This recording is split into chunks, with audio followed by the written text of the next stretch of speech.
Right, here's my CB300. So it's been about, I guess, about a year now. So I just came back from a ride.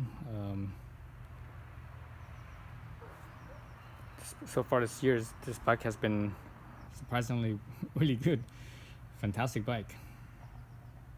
Fantastic to ride, so easy to ride, so natural feeling. So light.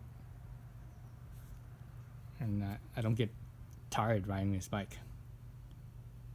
Meaning, I'm not exhausted at the end of a ride. Unlike some other bikes I ride, especially bigger bikes, heavier bikes. Boy, after riding a few hours, I'm just beat to shit. And but with this bike, after a couple hours, I could go for a couple more hours and I'd be fine. So let's see. Let's look at it. Let's get a close up in here. See how many miles this thing has. Let's see. So 6,700 miles. Just under 7,000 miles. Let's look at what mileage I'm getting this last ride. So I just rode a little bit over 100 miles today. So 102 miles today. With the full tank, I used up 1.3 gallons. So about 70-ish. Is that right? 70. If my math is right, that's about 70 something, about 70 or so miles per gallon. Yeah. So yeah, the bike feels fantastic. I don't have any really bad things to say about this bike. I wouldn't mind having more torque. Horsepower is fine, but I wouldn't mind having more torque. But it's good though. Be smooth, be quiet, handles well. So this bike, I would say, the suspension out here, being non-adjustable, except for the rear, you could preload, do the preload adjustment, but otherwise, it's not a really adjustable suspension. Being non-adjustable OEM suspension, of all the non-adjustable OEM suspension I've ever ridden, and I've ridden a lot, this is probably the best. I think this is probably the best one of all. When I've been, budget Hondas, Kawasaki's, Yamahas,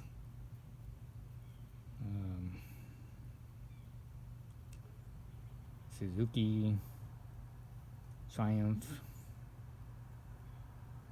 Marucci. Normally it's the European bikes that have pretty good suspension, as OEM suspension. Even it's like really basic suspension like this, where there's no really adjustment. It's only a preload. Usually, the European, they have their suspension dialed in pretty well. And this one, I say it's right up there. It's right up there, and I would probably say it's even a little bit better. Just how it feels, the spring rate's right for my weight, but also the dampening, how quickly it compresses, and how quickly it rebounds. It feels just right for spirited riding. Surprisingly. Let's see, what have I done with this bike. So I've, after the OE tires, the Dunlops wore out, I put in some Michelin Power RS, right? In a size 140, 140/70, and I would definitely recommend this size over the stock. The stock is, I believe, 150/60. I definitely recommend this one, this size, more, because it's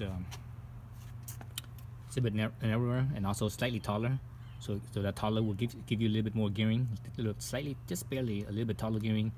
Also, being a little bit narrower, it turns in faster. So when you're leaning one way to the other, it turns in faster. But also transitioning from one side to the other side and back and forth, it's faster. It's quicker that way. Less effort. And being a little slightly, just tad bit taller, it's also a little bit cushier as well. So a little bit more comfortable. The Power RS It's a fantastic tire. Wow, what a phenomenal tire. I'm a big fan. This tire is amazing. Let's see how long it lasts though. Seems to be wearing pretty well actually, surprisingly. Let's see if I squared it off at all. Nope, it doesn't feel it. It doesn't feel like it. Yeah, I don't feel it. So I don't feel it square off. The last time I checked, I came back from a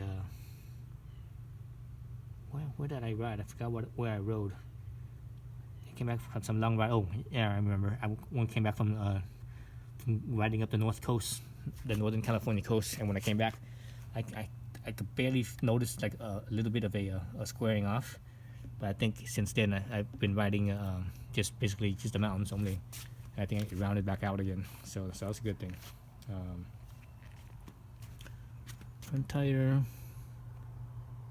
Front tires.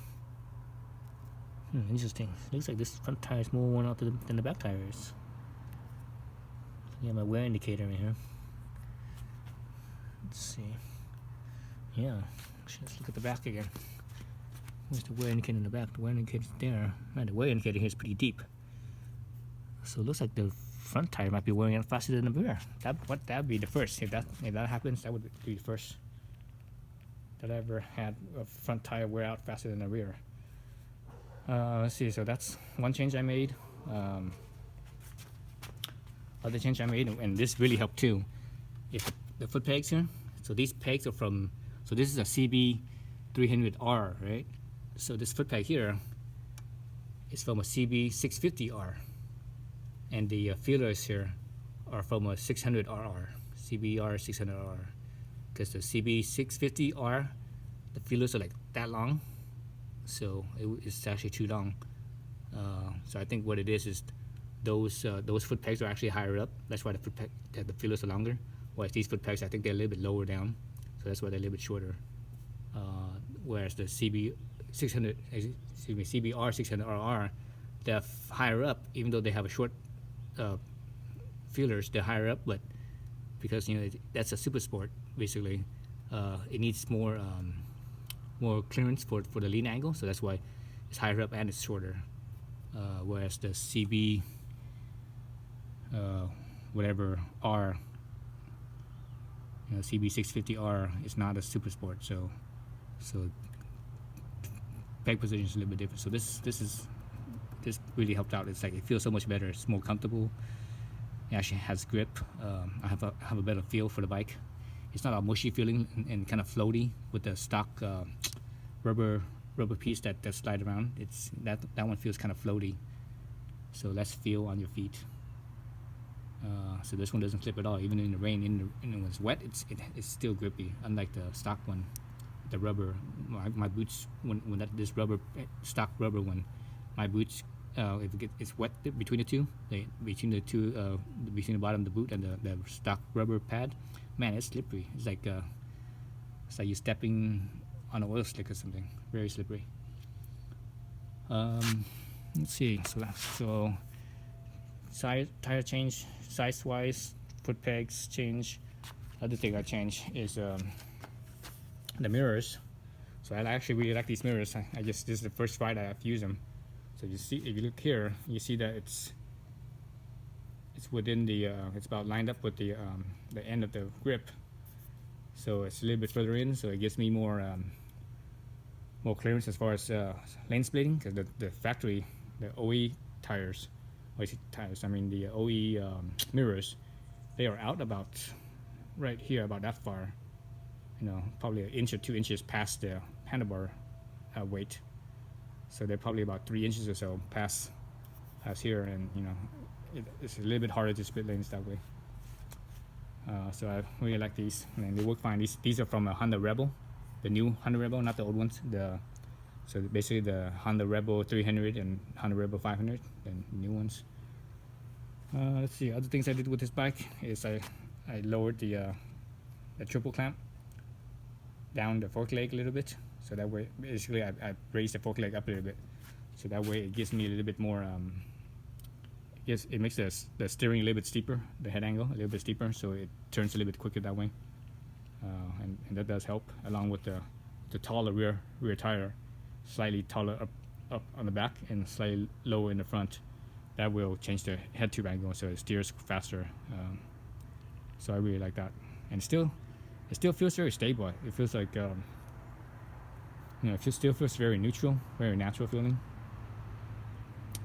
Oh yeah, and I also have a lithium battery in here, so the battery's actually up in here somewhere, behind it, up in the front here. So we got lithium battery. I also have an exhaust, but obviously I have the stock exhaust here. The interesting thing is that with this foot peg here, with the stock foot peg, for some reason, my heel would always hit this spot over here, always. It got really annoying. But with this foot peg, even though it's lower, for some reason my heel is not hitting here. So I'm not sure why that is. But this one's actually slightly lower than the stock foot peg, but my heel doesn't hit here. It's really rare. I haven't even noticed that. Today on today's ride, I was actually trying to get my heel to hit here, and I actually had to like put effort into sliding my feet back to hit this. So that was really surprising that it actually gave me more heel clearance with this peg. Let's see. So besides that, everything else is pretty much stock. I even have the stock Christmas tree, right? The stock Christmas tree sticking out here, so no need to change that. And it already has LED. All the lights are already LED, so no need to change any of that stuff. Even the tail light over here, this is LED as well. LED, the front lights LED, so everything's LED, so it's all good.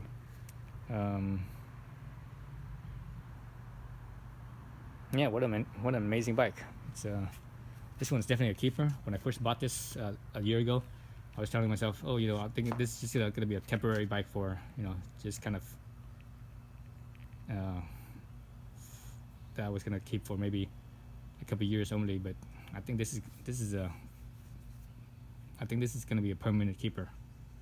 I'm not going to sell this thing until neither at least 50,000 miles, and then I'll probably buy another one.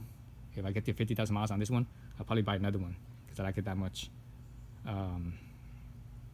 Or if it gets wrecked or gets stolen. But I've never wrecked a bike. I have how many miles under my belt? I have about 250,000 miles of riding under my belt, and I've been across the country several times. Lots of road trips, lots of canyons, lots of commuting, and I've never wrecked a bike. I have crashed in the dirt riding a street bike in the dirt. Actually, not even a street bike, riding a scooter on dirt roads, going faster than I should on a dirt road. So I've done that several times. And I dropped a bike, not crash it, but like drop it, like moving it around in a parking lot or moving it around in the driveway or in the garage. I've done that a bunch of times. One time I even dropped the bike while I was washing it. And I guess I was pushing it too much. I was actually on the other side. I did this to my Triumph Street Twin. When I had the Street Twin, the week before I was going to sell it, I was washing it. Actually, that week I was selling it, I was washing it to take a picture. I was washing it. I guess I pushed it a little bit too hard, and the spot where I parked it, the ground wasn't level. It was kind of tilted towards the throttle side, so the bike wasn't sitting as leaned over, resting as leaned over as it should. And I pushed a little bit too hard while I was washing it. The freaking thing fell over. I caught it, but I couldn't, where I was standing, I didn't have the leverage to keep it upright. So I easily dropped it over. So stupid stuff like that. As far as, dropping a bike goes. Outside of that, I never actually crashed a bike before, besides riding in the dirt. What else about this bike? Yeah, what a fantastic bike.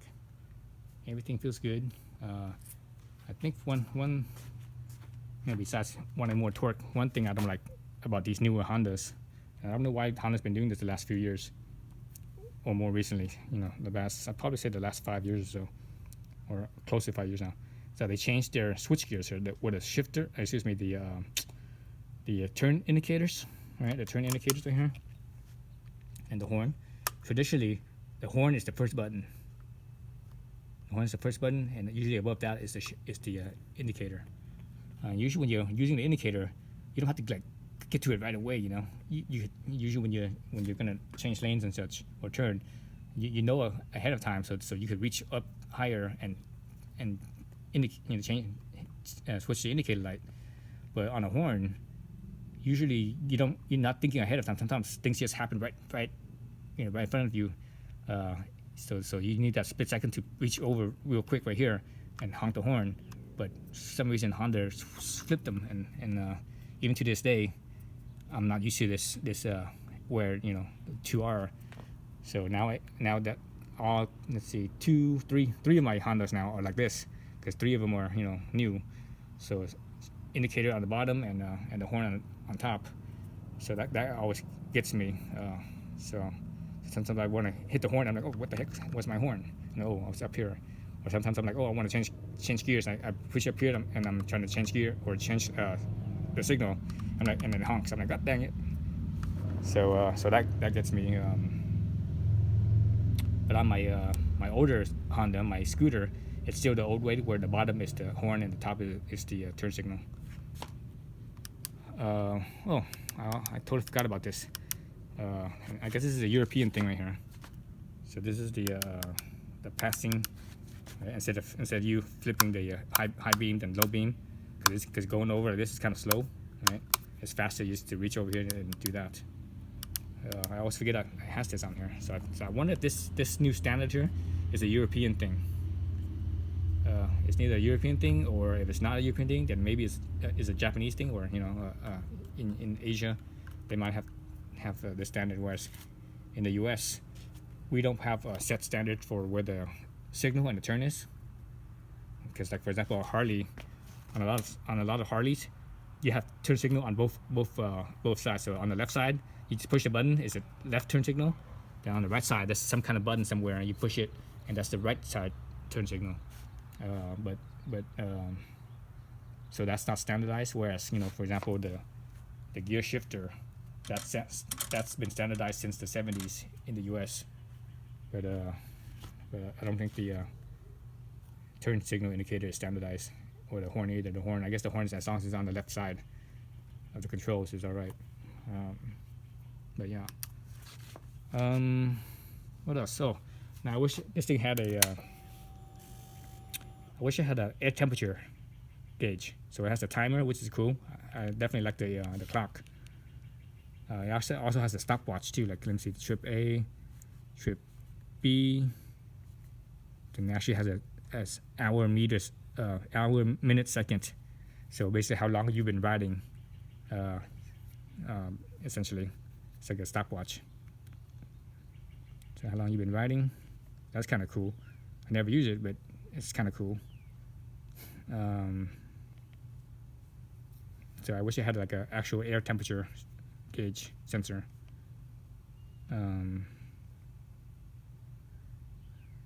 So according to this thing, I have a 74.4 miles per gallon. So anyways, yeah. I think that's it. So that's my 1 year review of this bike. So I'm digging it. I really like it. The last couple of weeks I've been riding my Moto Guzzi V9, and I actually kind of got used to that when I got back onto this thing. It took me, I don't know, like 10 miles or so, maybe 15 miles for me to get used to the foot peg position again.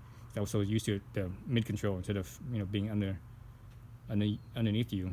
I was used to the foot peg being further ahead, where it's under your knees instead of under your butt. But once I got used to that again, everything felt normal again, natural again. Yeah, so that's it. So that's my 1 year